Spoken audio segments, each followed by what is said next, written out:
Hello and welcome to Opinion Roundup. I'm Associate Editor of the Moscow Times, Christopher Brennan, here with Opinion Editor of the Moscow Times, Michael Bohm, discussing the opinion pages of the Moscow Times in general, as well as the ongoing crisis in Ukraine. All right, Mike, so last time we were talking about possible sanctions against Russia, both those have already happened and ones in the future, and their impact on the economy. But it also kind of brings up the question, does a place like the US have a right to sanction Russia? Does it have the moral right to sanction Russia given previous action? Yeah, I think every country has a right, a moral right, and it doesn't matter who is violating international law. If the world felt that the US violated international law in Iraq, they could do the same thing. I think in terms of Obama, I think he has a clean conscience. I mean, can you think of a situation where under his presidency he violated international law? Is there a difference, though, between the U.S. and Russia, given that U.S. sanctions do control things like MasterCard and Visa? And of course, there's a difference. But that's the way the world is structured. But if you're talking about moral law, moral right, it's not so much a right of the U.S. It's the right of the world community, and that's why the UN is there. I mean, if you look at a similar situation when Saddam Hussein invaded Iraq in Kuwait in 1990, the whole world came and annexed Kuwait. And similar situation, the whole world, including the Soviet Union, came together and condemned it. So it's not a moral right of the U.S. The U.S. is a leader in the sanctions, but it's the obligation of all countries, in my opinion, to come together and sanction governments that violate international law.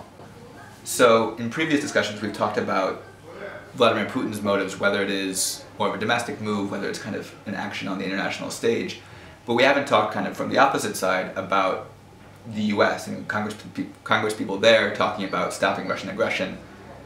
Is the West reaction, are political actors there also kind of gunning for domestic support by quote-unquote standing up to Russia? I think the first goal, and that's in the sanctions, is to dissuade Putin from going any further. The U.S. is sending clear signals of what would happen, what would be the second round of sanctions. As far as Lavrov and Kerry is concerned, I think there's several issues on the table. The first issue is maybe a exchange. Russia wants a federal model for Ukraine. The U.S. is saying for that you have to move forces from the Ukrainian border. The other issue is, will Russia recognize the May 25th elections? That's a key issue. I mean, if Russia does not believe that the current government is legitimate. You think that's the basis of the conversations now between both Ukrainians and Russians and Westerns and Russians, kind of talking about the Ukrainian government itself? Right now it's between the U.S. and Russia, Lavrov and Kerry. But those are the fundamental issues that they have to work out. Is will Russia be willing to even recognize the new government? It's clear they don't recognize the interim government. They think it was an illegal revolution. But that's all going to end on May 25th.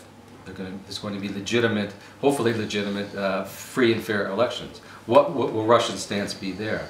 And what will Ukrainian stance be?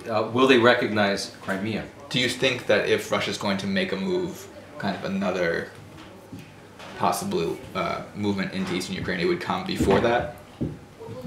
Before these May 25th elections and this idea of legitimacy? No, I don't think it'll come at all. I think Putin knows when to stop, and I don't think he's going to stop when he's ahead, and he's clearly ahead now.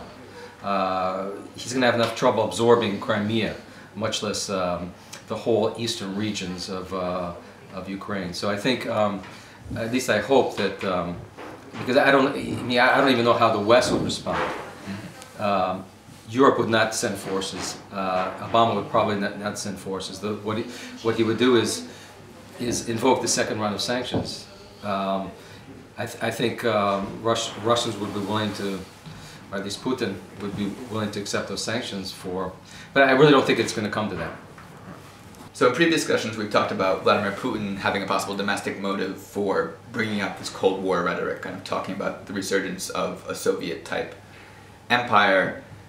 to play for domestic support. Do you think Congress people in the West, etc., who are talking about standing up to Russian aggression, do they have kind of the same motive? Do they also want a return to this Cold War mentality?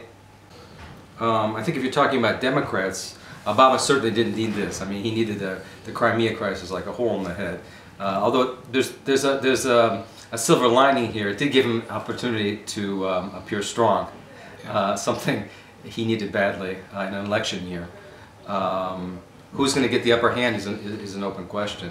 I mean, Putin doesn't think the sanctions are much to be concerned about, the first round at least. As far as Republicans are concerned, John McCain Republicans at least, this is a good opportunity to say, I told you so. Yeah. For them, it's an opportunity to revive a new Cold War, something they're demonizing Putin. Do you see the American public going along with that? His supporters, sure. John McCain supporters say, well, look, here's the real Putin.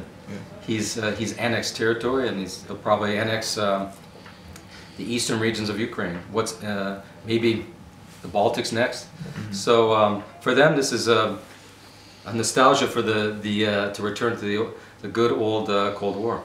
So long term, we've talked about Russia's relationship kind of with its economy going forward, its relationship with Ukraine. Do these tensions that we're seeing right now, do those fade away kind of after a little while, the same way they did with South Ossetia and Abkhazia, or do they linger on? Is this really kind of a new period in Russia as a world actor? If Putin doesn't go any further than Crimea, I think what you'll probably see is this whole conflict settling down in six months to a year. If you look at the South Ossetia Abkhazia conflict, there were sanctions. Not so much sanctions, but Bush canceled certain U.S.-Russian programs, but they all returned within a year. Within a year, Obama was president, and he started the reset.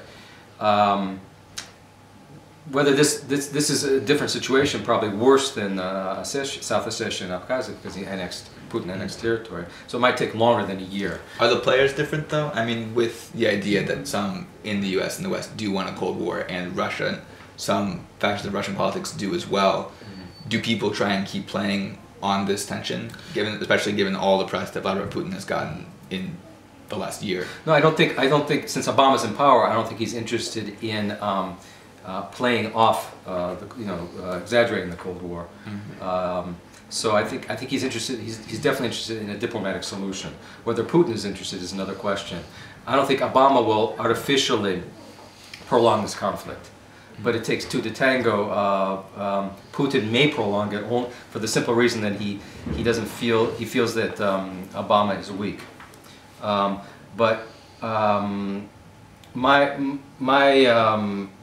My outlook is that, pretty much if Putin keeps it at Crimea, mm-hmm. that this conflict could be resolved or go away in maybe 1 or 2 years. Well, thank you, Mike, for your answers and for being with us again today. We'll see you next time on Opinion Roundup.